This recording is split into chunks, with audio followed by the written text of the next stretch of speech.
Good afternoon. There we go. Enough is enough. A call to action. Thank you, Mr. Leifel Jackson, for those inspiring words.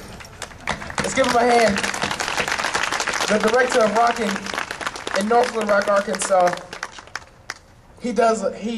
What he does is he develops young minds today so that they don't make the same mistakes he made years ago. And I invite you to go visit Rockin' in North Little Rock, Arkansas. I'm sure he'll be more than happy to see you, and the food is awesome. So thank you, Mr. Leifel Jackson. Also to Mr. Stephen Jones, thank you for your words. I also want to take a moment. I know they were introduced previously, but let me allow our special guest one more time to stand and be acknowledged. Please stand, our special guest. Thank you. We're going to thank you for coming. Thank you for coming. Thank you to all of the organizations that helped today possible. The Encouragement Foundation for providing the sound system, for providing some of the funding for programming and for the flyers. And thank you to the Episcopal Collegiate High School.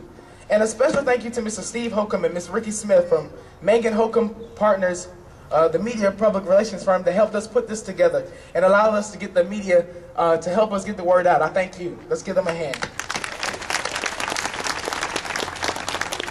And also to the Enough is Enough staff and volunteers. Thank you for your support. This small step we took today of coming is a giant leap for the fight against violence and bullying. As a 17-year-old, sometimes it's been hard to get your voice heard.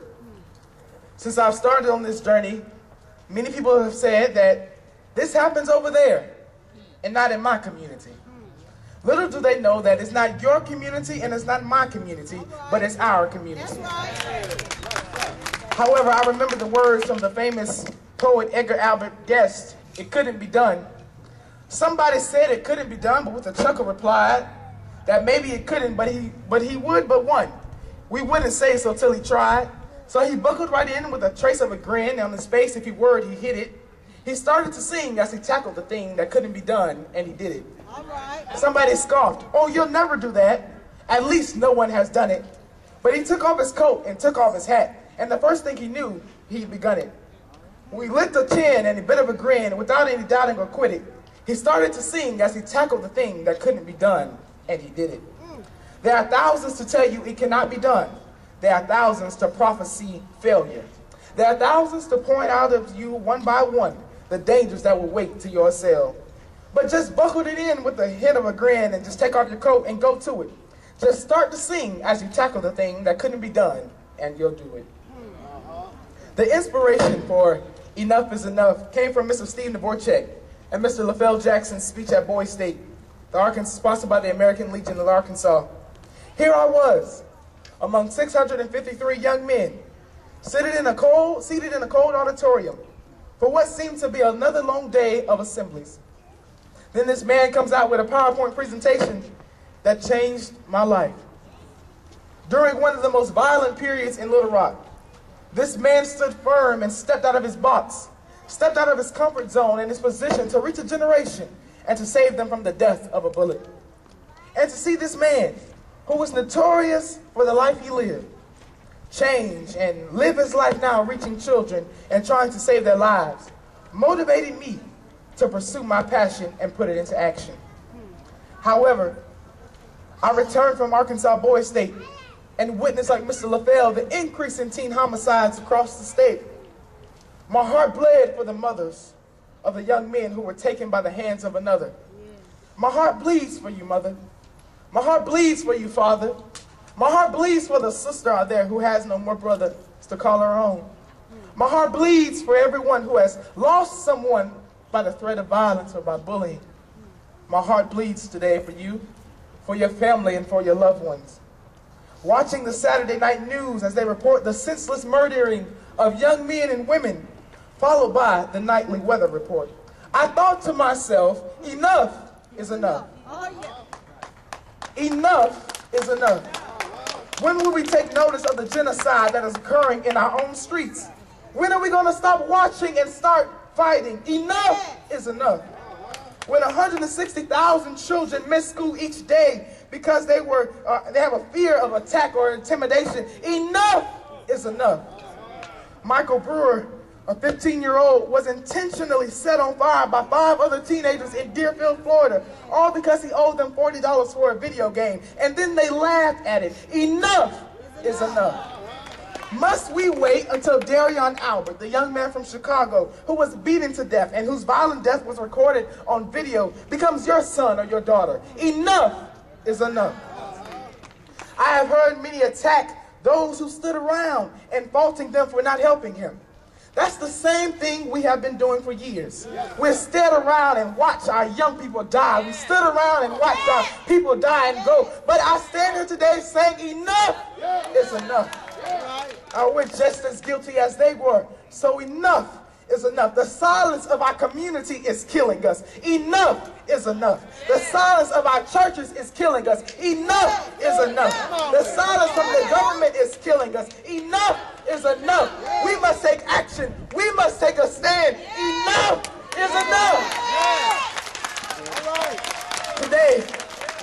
Today we are calling for a week of peace, a week of having enough, a week of having enough. During this week, remember those who have lost their lives to senseless violence. Remember the countless youth in America who go to school and are bullied. This week, stand up for peace. This week, stand up for justice. This week, stand up for nonviolence. This week will culminate in a community forum on Monday, October 26, 2009, at Shorter College in North Little Rock, Arkansas, where we can intimately address our concerns and bring peace in our community. This week will hopefully not be the end. This week will hopefully be the beginning of a movement. This week will hopefully spread into months, and these months will spread into years, and these years will spread into decades, and decades into centuries, and centuries into millenniums, and millenniums into eternity. Because we're standing today saying that enough is enough. So that we can today, this movement will hopefully sweep across the nation. So that communities of people from different backgrounds, races, creeds, and religions will come together to be the change they wish to see in this world. Because we believe in the longevity of this movement, we plan to break the cycle of violence in our community by ensuring that our youth are presented with positive alternatives to violence. This week, you will be able to go to our website, enoughisenoughar.com, and find links to organizations that provide alternatives to our young people. Find alternatives such as so they can find their passions in the arts, in music, in dance, in poetry, and just find a place where they can have a safe place in their after school, where they will not be judged or influenced by violence, but places where they can go to just be themselves. We got to find those places for our children. They can't stay at home and allow the TV to educate our children. Put them in places where they can be developed, where their minds can be nurtured, and where they can grow into themselves. My father, who was one of my greatest inspirations, once told me the words of Dr. King as I close. Everybody can be great because anybody can serve. You don't have to have a college degree to serve. You don't have to make your subject and your verbs agree to serve. You don't have to know Plato and Aristotle to serve. You don't have to know the second theory of thermodynamics and physics to serve. You only need a heart full of grace, a soul generated by love. With these words, I challenge you today to join me in the fight to take our community back through love and service. This is a call to action, a call to arms, a call to service. Enough is enough.